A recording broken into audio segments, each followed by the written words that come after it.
Hello, dear viewers. Welcome back to our channel. Today we embark on a journey to explore the mysterious realm of jinns, demons, and the unseen forces that may influence our lives. Stay tuned as we uncover secrets, share enlightening stories, and reveal ways to protect ourselves from these spiritual entities. In the name of God, most gracious and most merciful, today's chapter is about the jinn, a creature which can be found in all the mythologies, religions, and cultures of the world. But perhaps just as many people believe in them, equal number of people refuse to believe sometimes in the remote villages. Evil jinns are held responsible for every problem, and sometimes in the urban cities. Jinns are considered nothing more than a fiction.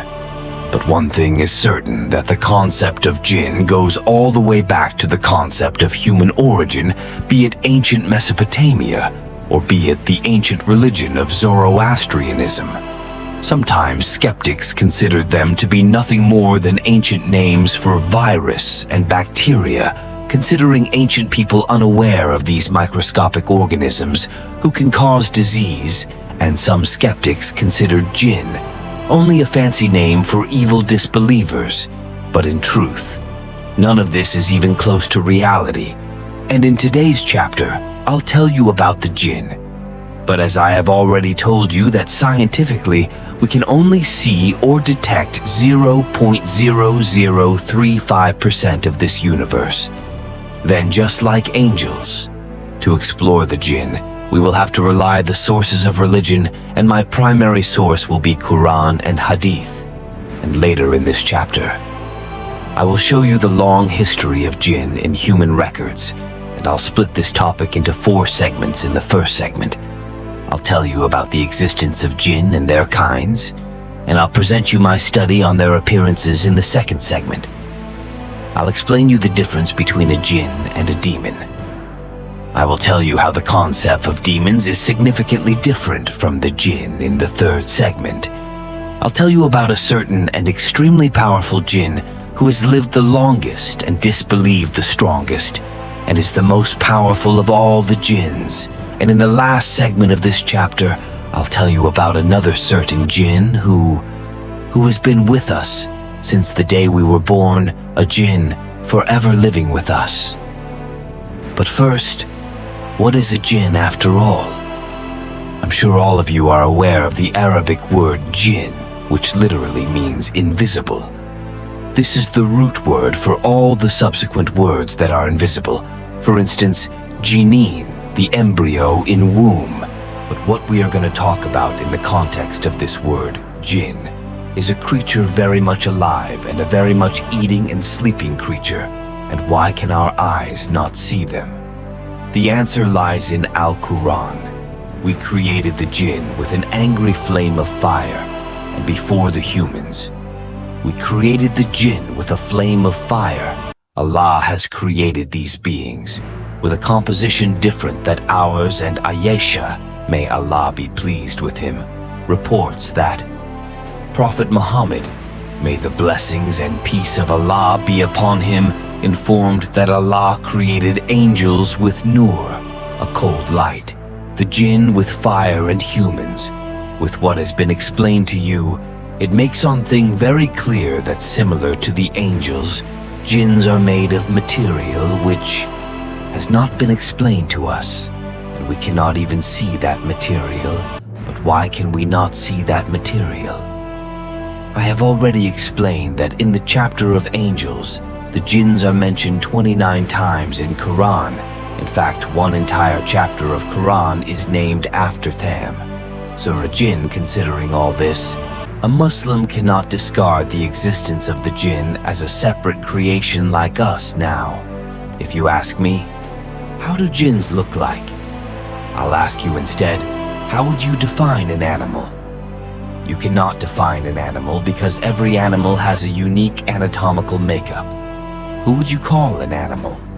Would you describe a lion or a giraffe, a crawling crocodile or a snake? A human anatomical makeup is nearly the same: 2 eyes, 2 legs, 2 arms, a nose if there is any difference. It is of build, size, and features. But animals have different physiology from each other, and similarly, the different kinds of jinn look different from each other. Later, I'll explain them to you in great details. The jinns are an extremely diverse creation of Allah Abu Salba Kashni, may Allah be pleased with him, reported that the jinn are of 3 kinds. The first kind has wings and they can fly, the second ones can shift their shape into serpents and dogs, and the third are the ones who come and go. This hadith clearly tells that there are some jinns who keep flying in the sky space and distances do not mean much to them, and it is confirmed by the verse in Surah Jinn, where the jinn are talking to each other that before the Quran was revealed. We used to sit in the sky and listen. This specific incident is further explained in Surah Ahqaf, that we drove a group of jinn towards you, so they may hear the Quran. This incident took place in the valley of Nakhla, where Prophet Muhammad was offering the prayer with his companions while a group of jinn from the valley of Nasibain paid attention to them. But I want to tell you the entire incident because that will tell you how do the jinns think and act. After Muhammad was given the prophethood, the jinns were forbidden to hide and listen in the sky, and flames were thrown at them if they did try to go, and this was the reason the jinns were trying to figure out while on the way to Tahama. Passing from the valley of Nakhla, they heard the prophet reciting the Quran and said to each other that, by God, this is the reason why we cannot listen from the skies anymore. And it was then, when the verses of Surah Jinn was revealed to the prophet that, tell them, I have been revealed that a group of the jinn have heard Al-Quran and said that we have heard something strange. Zubair bin Awam, may Allah be pleased with him, accompanied Prophet that night, and Sufyan, may Allah be pleased with him, reports that those jinns seemed like layers over layers of the dark clouds, and Imam Bayki further elaborates that they were either 7 or 9 jinn who stood around the Prophet, forming a circle in my personal experience. A lady once told me when she saw a jinn in a form, as if heat shimmering from a very hot surface, the only difference was that she felt the heat was extremely yellowish in color.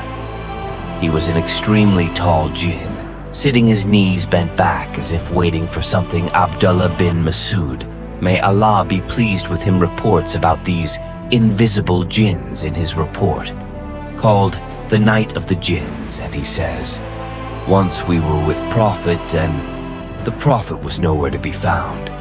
We tried finding him in the valleys and mountains, but we couldn't find him, and we were afraid, assuming Prophet was kidnapped or worst, killed. Abdullah reports that it was one of the worst nights for us when the dawn was near.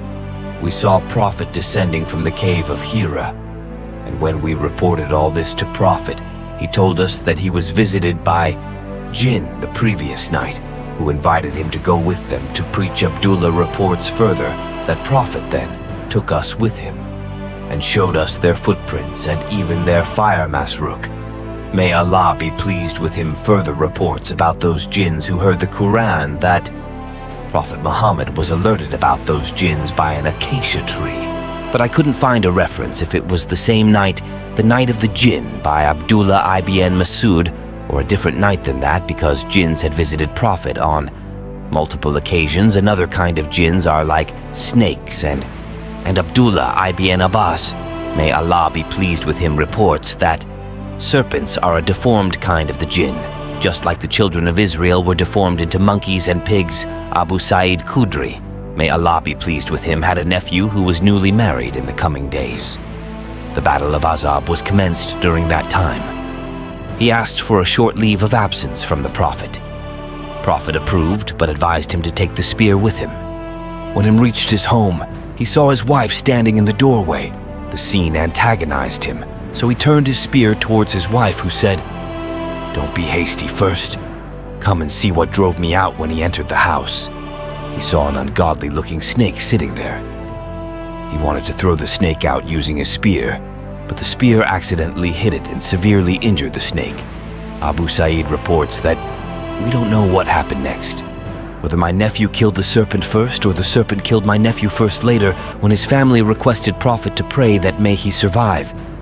But Prophet, may the blessings and peace of Allah be upon him, advised them to pray for his forgiveness and said, "Some of the jinn have become Muslims if you see them. Warn them thrice for 3 days, and if you still see them, then if you want to kill them, you may kill them. That ungodly snake in the house of Abu Sa'id's nephew was actually a jinn in the year 1932. Sharif Jafar published a book, and he wrote, "If we were able to see the jinn, they might appear to us as half humans or half beasts."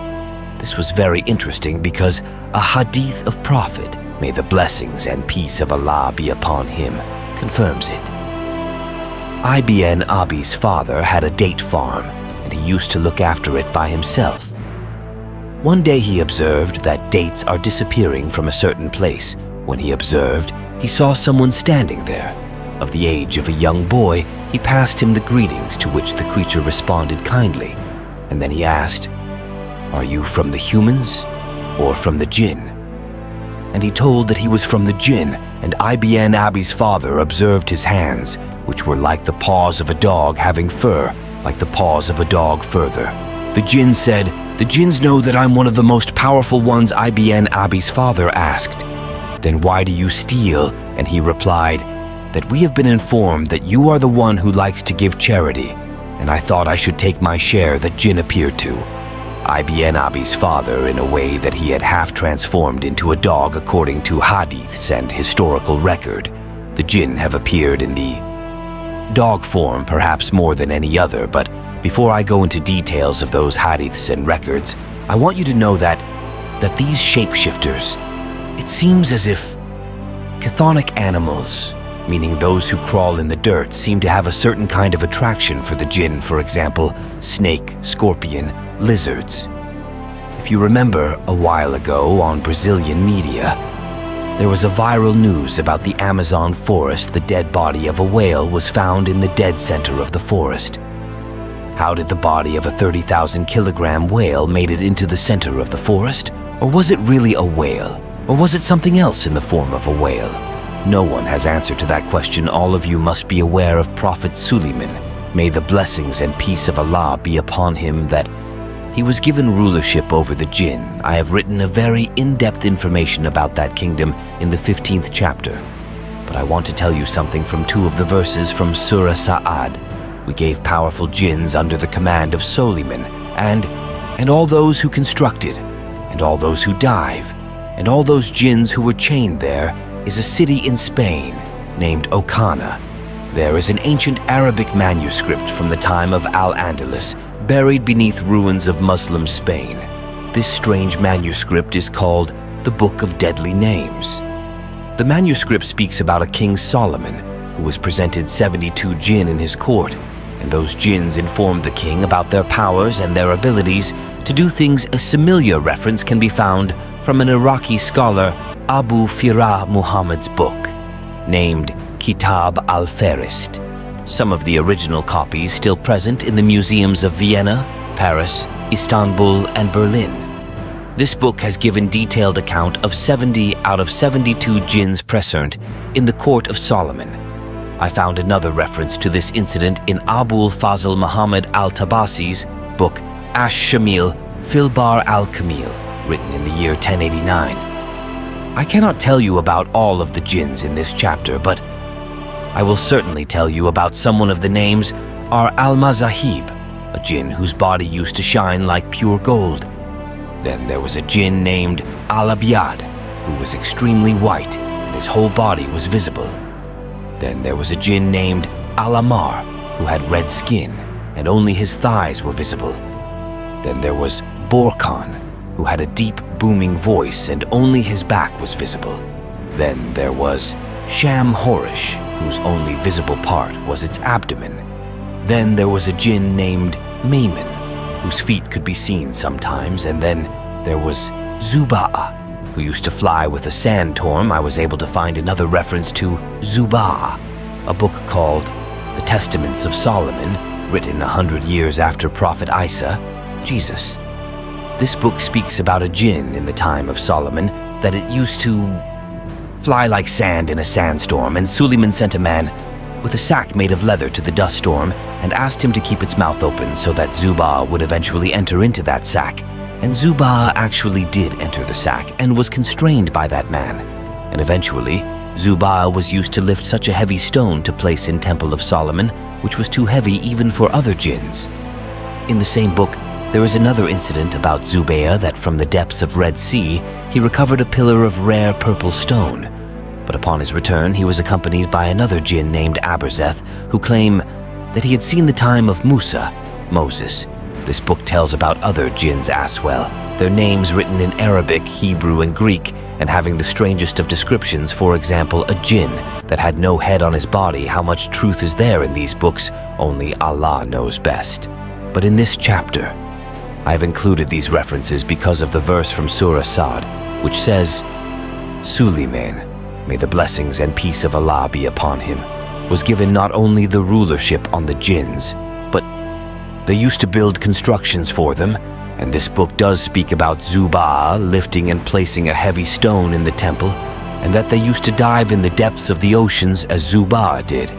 And upon his return, he brought some kind of a purple rare stone pillar. Only Allah knows best in the exegesis of 34th verse of Surah Sad. Ibn Kathir speaks of a jinn named Sakar, who tried to steal the royal seal of Prophet Suleiman, may the blessings and peace be upon him, and a 9th century Muslim scholar, Ibn Faqih, who was also a geographer and a historian. He speaks of Sakar in his book, Strange and Weird Creatures, that after his crime, King Solomon punished him by imprisoning him in a chest and throwing him into the black depths of the oceans. Similarly, in a 14th century book called The Book of Wonders, speaks of a jinn called the Black King. Close contact between the jinns and humans will be discussed a bit later, but yes, it is possible Quranic references do support it, and a hadith by Aisha, R.A., is very clear that once the Prophet told something to his wives, upon which one of the wives said, O Messenger of Allah. It seems to be one of the reports by Khurafa, Prophet Muhammad. Sallallahu alaihi wasallam was surprised, and he asked, How do you know? According to this hadith, Khurafa was a man from the tribe of Ezra who was captured by the jinn in young age and stayed in their imprisonment for a long time. And after a long time, they released him, and he used to tell strange tales about jinn, and his tales were called Reports of Khurafa. Before I tell you about the demons. Once, a group of jinn came to Prophet, SAW, to meet and learn from him, and they asked some questions from him about the Holy Quran. Prophet answered their questions and recited Surah Rahman to them, in which it is mentioned over and over again that, What bounties of your Lord will you deny? And hearing that, they said, By the grace of Allah, we do not deny any of his blessings anymore. And when Prophet recited the same surah in front of humans once, they stayed quiet, and Prophet, SAW, said, The jinns responded better than you on the night of the jinn. They has asked the Prophet about their food as well. And the Prophet replied that every bone which was from a halal animal, meaning slaughter in the name of Allah, its meat will increase in quantity when your hands will touch it. That will be your food, and excrement of camels and of any animal with split hooves will be the food for your animal, basically. This is the reason why Prophet Muhammad, sallallahu alaihi wasallam, forbade humans to wash themselves with these two things. So far, you may have a pretty good idea how the jinn must look like they understand the difference between the good and the evil they eat and they drink.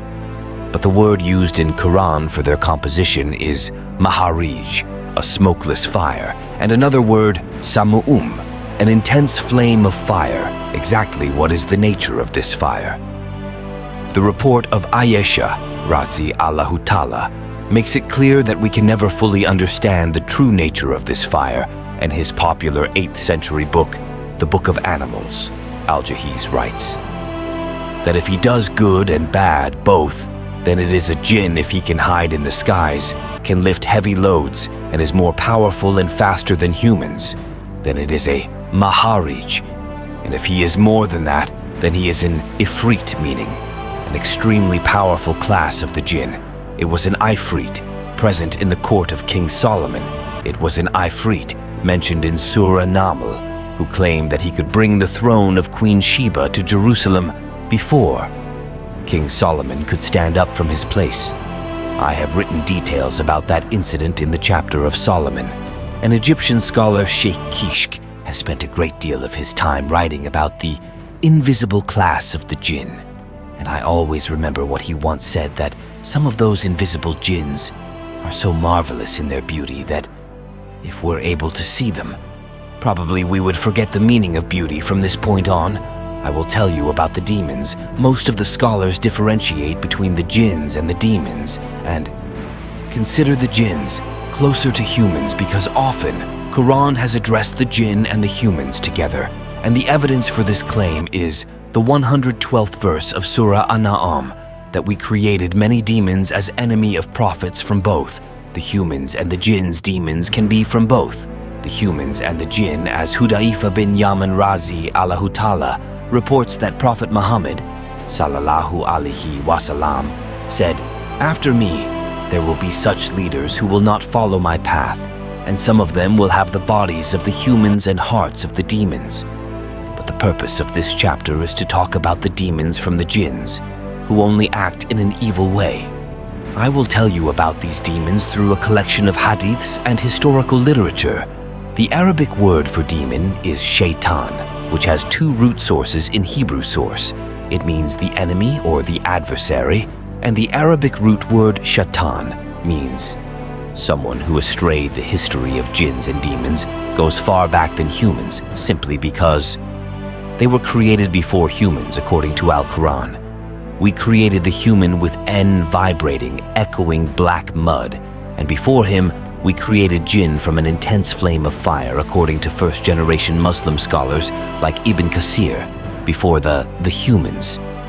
The world was inhabited with the jinn and the demons, and he takes the reference from Abdullah ibn Umar, R.A., that 2,000 years before Adam Razi Allahu Ta'ala jinns roamed the earth. Ibn Kasir speaks about another creature, even before the jinns, called Jinns and Bins, meaning demonic souls, and that Allah, glorified and exalted be He, imposed slightly powerful jinns on them, who replaced them from this earth by killing, and basically it was this slaughter which raised the concerns in angels that why do you create a creature that kills Jinns and Bins are not mentioned in hadiths, but surely found in historical literature. For example, another reference is from a Moroccan scholar, Abdullah Syed Habib, that Jinns and Bins were an extinct species before Adam. Another reference is from a sought-after book from Al-Jahiz called The Book of Animals, that essentially Jinns and Bins were a weak creation compared to the jinn. Did Jinns and Bins really existed? Only Allah knows best. But after they killed Jinns and Bins, slowly the jinn too became rebellious and mutinous and considered themselves the true ruler of this world. In his exegesis, Imam Sadi reports from Mara bin Masud and other companions, for example Ibn Abbas, may Allah be pleased with him, that when the jinn became too rebellious, it was then when another jinn, who used to live in heavens among the angels and about whom I'll tell you in great details in the third half of this chapter, he was sent to earth with other angels, forcing jinn to go to the islands and forests. The interesting thing is that during my research, much of the detailed information about the forms of demons was found in the culture of Inuits living in the islands of Canadian North Pole. Inuit community lives closer to North Pole, and in their culture, I found the descriptions of more than 3,500 demons, and the second largest details in one of the most ancient religions of the world, Zoroastrianism. But before, I present you thousands of years old literature about the demons. In the light of Quran and Hadiths, I want to describe demons for you in 3 major books of Hadiths. There is a report made by Jafar bin Abdullah that Prophet Muhammad said, "Do not let your animals wander out in dark and call your children back inside the home, because this is when the demons come out until the night becomes much darker. Then, with the name of Allah, close your doors. With the name of Allah, put out the lamps, and with the name of Allah, cover your water pot and all the other pots. And if you not have any cover, place something in between demons, have a strong relationship with the darkness. Abu Huraira, may Allah be pleased with, reports that Prophet, may the blessings and peace of Allah be upon him, said, "If you hear the rooster at night, ask Allah for his blessings, because at that time the rooster is looking at an angel, and when you hear the donkey braying at night, ask for Allah's forgiveness, because at that time it is looking at a demon." There is another reference to the night's darkness in the Hadith, that if people knew the dangers of traveling at night, nobody will travel at night alone, ever besides night. There is another reference in Hadith for the hours of demons that do not pray when the sun is setting or the sun is rising, because these are hours of demons. Whenever Prophet used to look at east, he would lament and say, "Woe, that is where the sedition will rise," and that would be a demonic century. Prophet also forbade his companions to sit in half sunlight and half shade, because that is, the demons sit. These reports provide a fair account of how demons think and act, but their appearance is specifically described in certain other reports. Qatada bin Noman reports of a particularly dark night, and it was raining terribly. I went to Masjid-e-Nabawi to say the night's prayer. When the Prophet completed his prayer, he looked at me and asked with a surprise that what brought you here at this hour? Qatada replied that I did not want you to pray alone, as very few would come in rain, so I came to pray with you. Prophet replied that when you complete your prayer, stay where you are unless I come back. When Prophet came back, he was holding a branch from a date tree. Walking on it, he gave that branch to Qatada and said, "In your absence, a demon came to your home. Hold this branch firmly and keep it with you until you reach your home. And when you see a form in the corner of your home, hit it before you speak anything," Qatada says. When I left the mosque, that branch glowed like a flame. And when I reached home, I found everyone asleep. There was some kind of an animal in a corner whose entire body was covered with long thorns, and I started to beat it until it fled my house that night. Qatada saw a demon in a body covered with thorns, an animal resembling to a porcupine.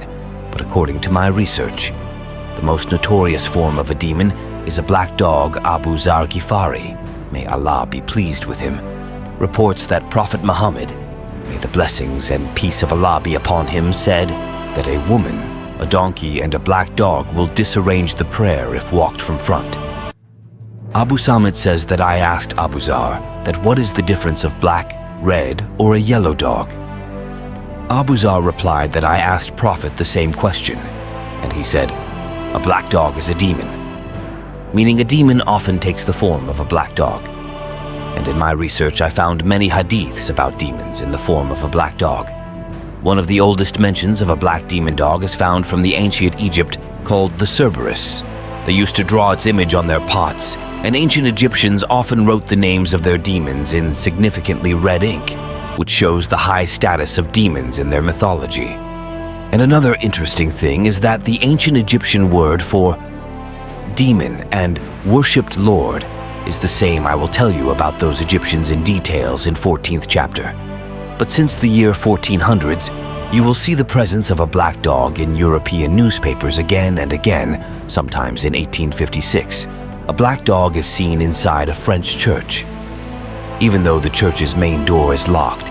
And sometimes a large black dog is seen in the fields of Belgium, wearing a broken steel chain around his neck. Sometimes in 1677, a large black dog is seen at the funeral of Richard Cabell, who was well renowned for his satanic practices. There was a detailed account in a newspaper from the Isle of Man that the crew of a waited for their captain all through the night.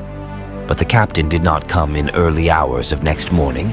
The captain finally came and reported about a large black dog blocking his way, and that wherever he turned, the dog turned too, and did not let him pass. Jabir reports about another order of Prophet Muhammad, may the blessings and peace of Allah be upon him, that once he issued the orders of killing dog, even if it belonged to a Bedouin woman.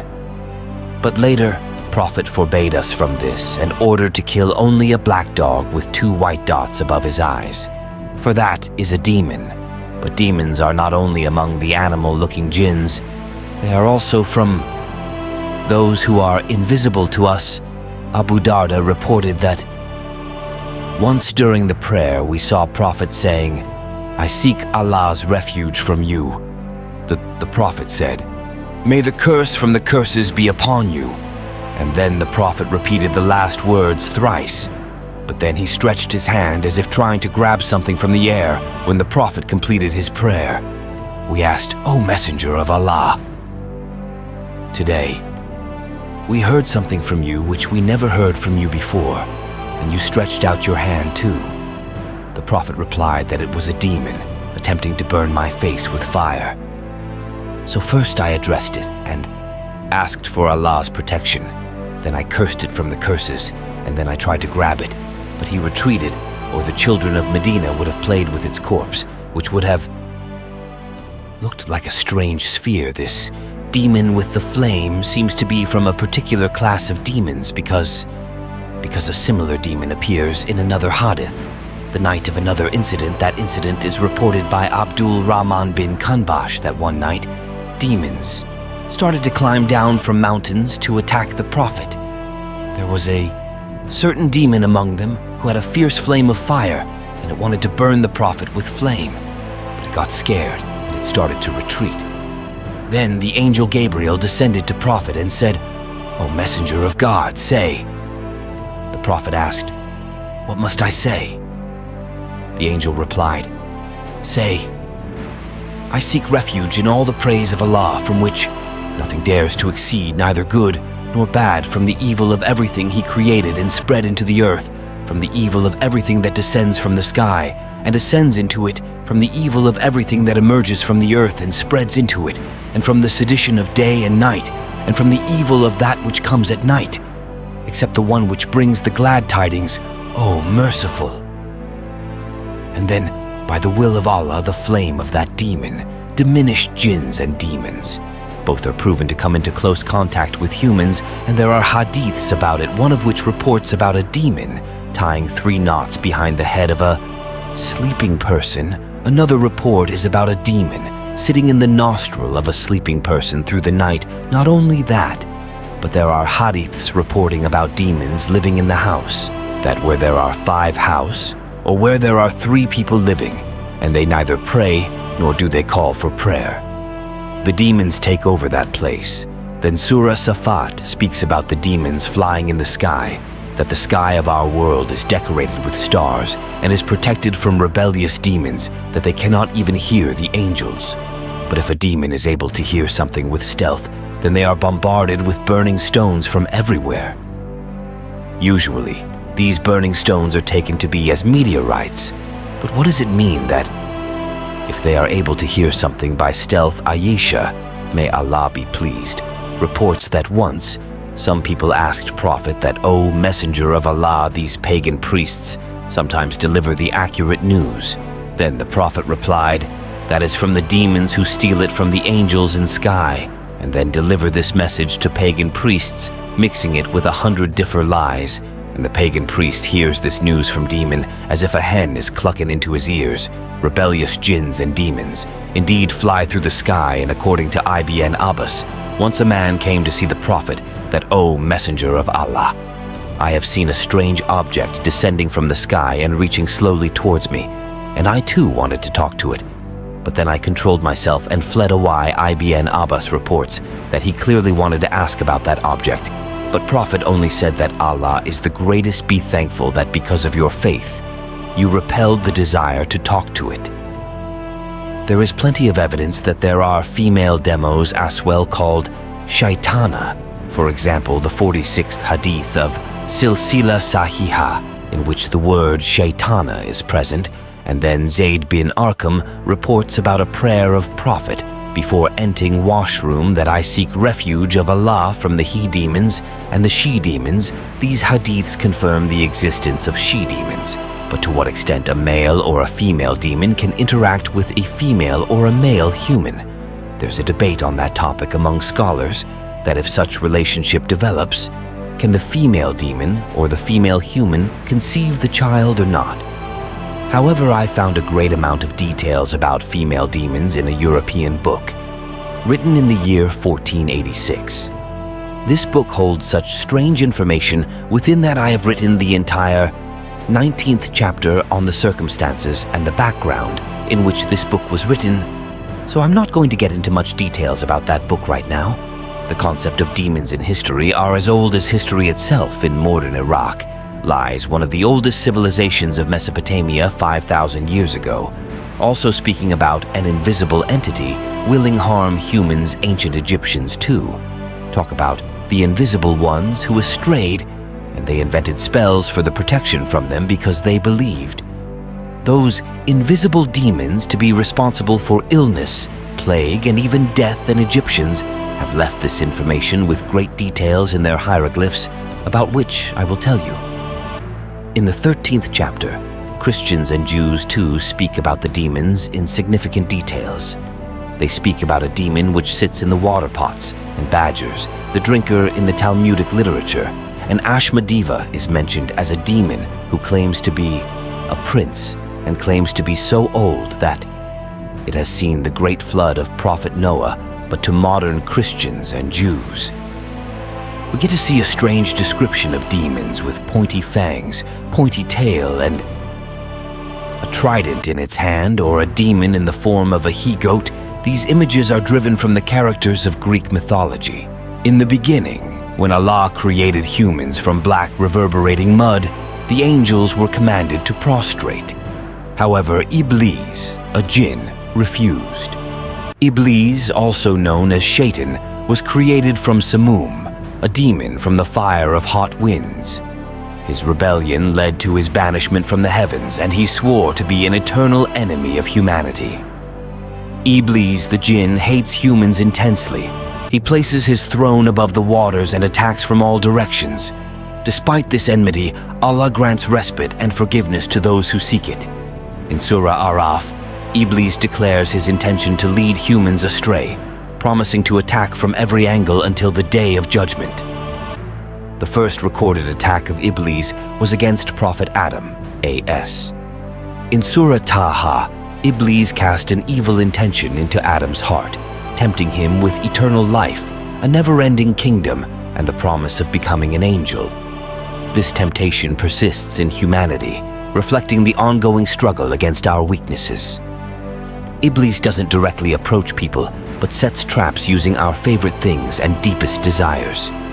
His attacks intensify during moments of emotional vulnerability, such as extreme love, hate, anger, or depression. The final, fiercest attack occurs during our weakest moment, at the time of death. Iblis appears in various forms across cultures, from the dangerous demon Lamasthu in ancient Iraq to the Yazidis' worship of the Peacock King.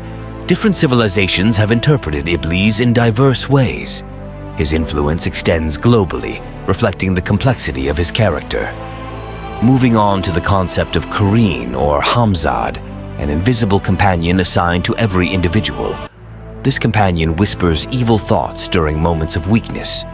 However, distinguishing between its influence and mental illness, such as dissociative identity disorder, DID, is crucial.